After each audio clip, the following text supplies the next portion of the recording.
ngayon mag-encode tayo. Merong balance na 53,000 and let's check if how much po yung may dagdag na income after we encode. Wow! Okay, from 53,000. From, wow, 70,000. Bilis yung income. Wow, okay. 77,000. Wow, thank you. 79,000. Wow, 85,000. From 92,000. 106,000. Income. Na to. Increasing income. Another income.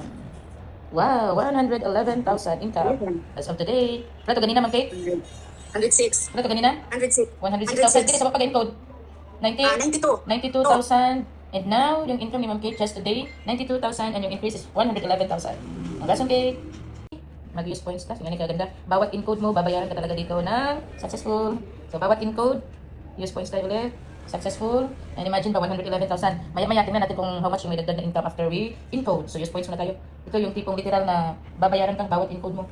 So, same day, makita niyo dyan, may mga date yan. May date talaga yun. Yan, yung mga 8 tayo ngayon. May 88887. Yan, so, tingnan natin how much yung may dagdag na income. Let's check. Dashboard tayo. 111,000. Refresh. Mag-log out na, log out. Tipong nasa bahay ka lang, kada refresh ng account mo sa HDS, may increasing income. And alam nyo ba, kahapon ha, flex ko lang, 53,000 lang to. 53,000, pero ngayon, imagine, yung income ni Ma'am Kate, ang bilis, naging 120,000. Kaya sa mga friends ni Ma'am Kate dyan, mag-message na, mag-inquire ka na para kayo naman yung next na mag-guide namin dito ni Ma'am Kate. Di ba, Ma'am Kate? Yes! Kung sa'y feeling, 120,000 na yun? Happy gods! Happy kayo na, 53 to 120,000, so 70,000 na. Yung increase, ma'am, 70,000. Check kung naapa di ay. Basin din naapa.